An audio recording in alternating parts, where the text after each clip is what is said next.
As an academic biologist, I used virology on my bench. So I have been transfecting animals for a decade already or more, where I take a mRNA or sometimes it's a DNA in an adenovirus, and I will put it in a place in the brain, and it may have some kind of targeting mechanism, or it may just do its thing wherever you put it, and it will change the expression of a protein locally, and then I use that as a tool.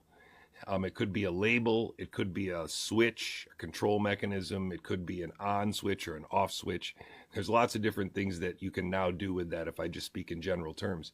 And so I'd been doing that for a long time. And when this thing at the end of 2020, they started to go on TV, and Bill Gates in particular really pissed me off, went on TV and started to explain what I knew was transfection as a next generation vaccine or an investigational vaccine, I went bananas. And that was the first time where I had a confrontation with someone in the hallway where I felt as though, okay, you're really not listening from the very moment that I speak to you. Because here's the ding. At the University of Pittsburgh, it didn't matter whether you were working on monkeys or rats or mice. The chances are you were using some form of transfection. The vast majority of the tools that are used on the academic bench for transfection are based on adenovirus, but there are also lots of tools that use a lipid nanoparticle. Now, the point would be that I went to people that I thought would listen carefully.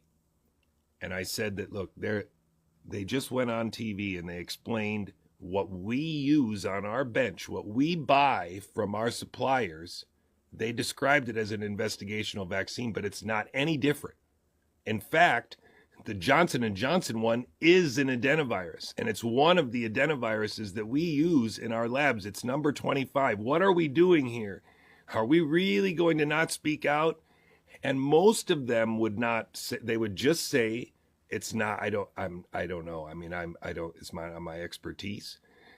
Some of them would say, go far as to say they must have, tested it. They must have, it must be something different about it. Otherwise they have some mechanism in their head where they can dismiss it. They don't have to investigate further.